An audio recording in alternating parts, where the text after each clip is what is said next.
Hey everybody, I'm Adam. And I'm Sarah.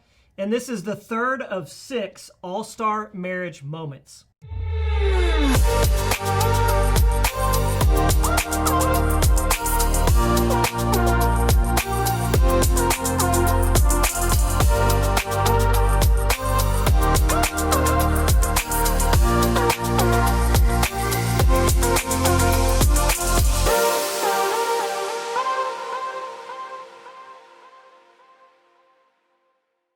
Well, some time ago, I noticed something kind of interesting and kind of funny about Sarah's shampoo and about my shampoo.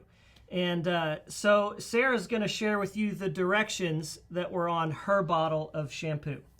Experts' tips. Apply to wet hair. Gently massage the scalp and roots with fingertips to work into a lather.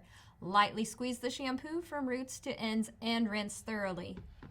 Okay, so now that we've read that novel, here's what my shampoo says. First of all, it's 2-in-1. I don't know about you dudes that have hair, but I don't need 8 bottles of product in my shower. So it's a 2-in-1, and it says this: how to use, not experts' tips, how to use. 1, pump out. 2, lather up. 3, rinse off. That's it, right to the point. You see, generally speaking, and yes, there are always exceptions, but generally speaking, men like to get to the point in communicating, and women tend to add more details, more plot lines, more rabbit trails. Yes, again, there are always exceptions, but these are 2 companies that know how to communicate with their audience. In fact, there's a meme out there that says how men tell a story, and it has a picture of railroad tracks just going straight ahead. And then it says how women tell a story, and it has these train tracks that are just going all over the place like this. It's just how we're wired. Neither one is better than the other. We're just wired differently. And in fact, this is what we're talking about here. This is one reason that this equation is true. MS does not equal MR. MS does not equal MR. What that means is message sent does not always equal message received. We said in another all-star marriage moment that we think the biggest challenge to marriages is competition, but we would put communication as a really close second.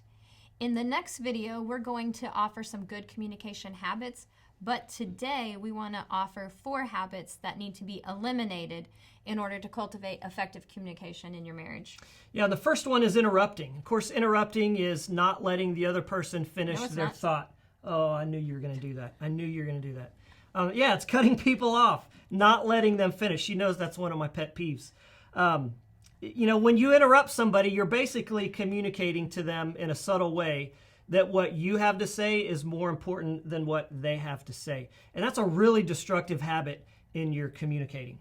Proverbs 18:2 says, "A fool finds no pleasure in understanding, but delights in airing his own opinions." Right.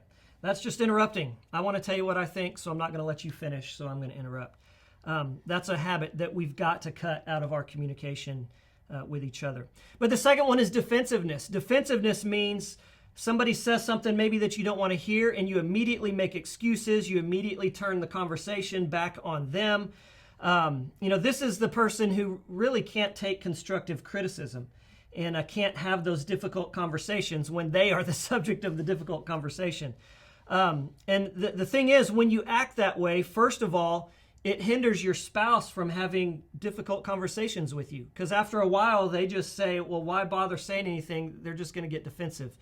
And so you're hindering them from having those difficult conversations that need to be had. But then the second thing, when you're overly defensive, you're basically robbing yourself of an opportunity to grow and change and be a better person or a better spouse or a better whatever. And so that's a really bad habit to get into and a really good habit to break. Proverbs 12:5 says, "The way of a fool seems right, but a wise person listens to advice." Yeah, a wise person listens, even when you don't want to hear it. That's one, honestly, that we both have probably struggled with at times, and hopefully you've got better. We're both perfectionists. I think perfectionists probably tend to be on the defensive side, maybe more than others. And so that's one that we have to deal with all the time and try to get better at. But the third one is minimizing what your spouse says or thinks or feels. And this is basically saying or implying that their opinions and their thoughts just aren't important. Yeah. So things like, that's not a big deal. You shouldn't feel that way. I'm not going to discuss this with you. Just get over it. You're overreacting. What? So yeah, I mean, those are all phrases that minimize what your spouse is thinking or feeling. And so the only real effect that phrases like that have is it makes your spouse feel devalued and maybe even just dumb. And so again, that's a really important thing to try to eliminate from your communication habits. But the fourth one, and most couples can probably identify with this on some level, and that's nagging. That's constantly bringing something up over and over and over. And there's a couple problems with that. First of all, it usually doesn't work. I think most people tend to be a little stubborn, and if Sarah is telling me constantly over and over and over what she wants, I'll be honest, the stubborn part of me a lot of times wants to say, well, I don't think I'm going to do it just now. And so it usually doesn't work, but even when it does work, at what cost? Because you've damaged the relationship by just annoying the person to death until they finally get tired of it, and to get you off their back, fine, I'll do it. So even in the short term, when it maybe accomplishes what you want it to, the relationship has paid a price for it at that point. However, there is a flip side to it, isn't there? There is. Don't make your spouse feel like they have to nag you. Listen to them the first time, at the very least the second time. At least the second time. And try to prioritize what they're needing or wanting, so that they don't have to nag. So that is a two-sided coin. But probably all of those in one way or another we've struggled with at some point, some more than others. The minimizing, I think I used to be really bad at making you feel that way, not intentionally, but I hope I've gotten better at that. These are all things that couples struggle with, and they're all habits that just eat away at your ability to communicate effectively. So just to recap, the 4 habits to eliminate are interrupting, defensiveness, minimizing, and nagging. And so our, assignment, if you want to call it that for today, is pick one of those habits, or maybe something else that we didn't mention. Pick one of those habits that you know that you do all too often.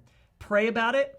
Ask God to give you wisdom to know how to eliminate that from your communicating, and maybe put it down on paper, your commitment that you're going to start working on that. And maybe even sit down with your spouse and ask them, which one of these do I do that really bugs you? And again, you're prioritizing them over yourself. And so commit that, don't get defensive when they say that. Just take it to heart, listen, pray about it, and make a commitment to work on that and eliminate that habit from your communicating. So once again, in our next video, we're going to give you some good habits to communicate with. But for now, this has been another all-star marriage moment, and we are wishing you a healthy marriage.